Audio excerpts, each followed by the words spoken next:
Doesn't matter who you are and where you are in society.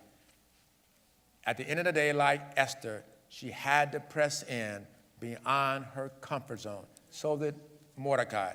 I'm sure he probably saw the anxiety on her face when he kept going to it again and again. Esther? Esther? Yes, cousin. Well, what you going to do? Well, then she said, I'm going to go fast and pray for a little while. Yeah, she said that. Now I'm going to go fast and pray. You know what, sister? Come on, you know what to do. But you're trying to get it together. See, when you get far beyond your comfort zone, it's an emotional challenge.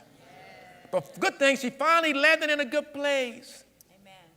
And she said, I'm going to go to the king.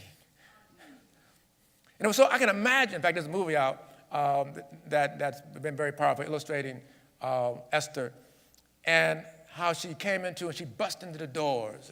And the king's with all his men and all of his advisors, wise men, and he's in his royal gown and all that. She comes in. Hey. And he stands up out of his big king chair, looks at her. I can imagine what he's thinking. That's my woman coming up here. Okay. I know she wasn't invited, but I'm about to invite her now. Come on, baby. Come on up here. In fact, in the movie, one of the guys brought out a sword because he wasn't saying nothing. Maybe the king wanted to go ahead and cut her head off. And he said, stop! Come on. And she began to share with him what was about to happen. That law you signed. It's about a story of people. And I'm one of those people. He said, what? Who's behind that? You know your so-called trusted friend Hyman? Well, he was told he ended up getting killed. And it all turned around. This is a key piece. I didn't mention it in the first service. Let me say it to you. He said he gave her a nice house. And Mordecai, in fact, he gave her Haman's house. Haman was rich. Gave her Haman's house and appointed Mordecai to run the house.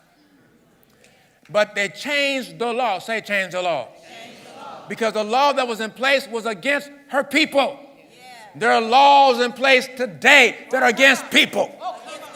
They're not good laws. Right. Yeah.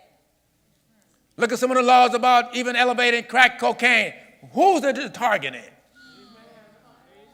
There are laws. We got to change the laws. And this is in your Bible. The law was changed. We got to change the law. Say, change the law. God said, I'm about justice. This is not new just because we've been hearing about it the last 4 or 5 years. God has always been about justice.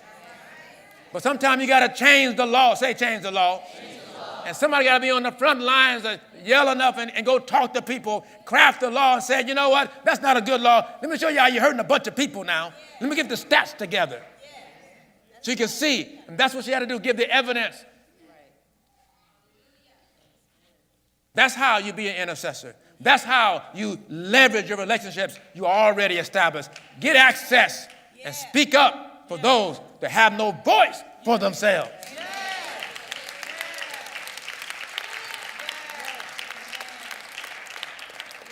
And when we think that way and act that way, God's all in the mix now.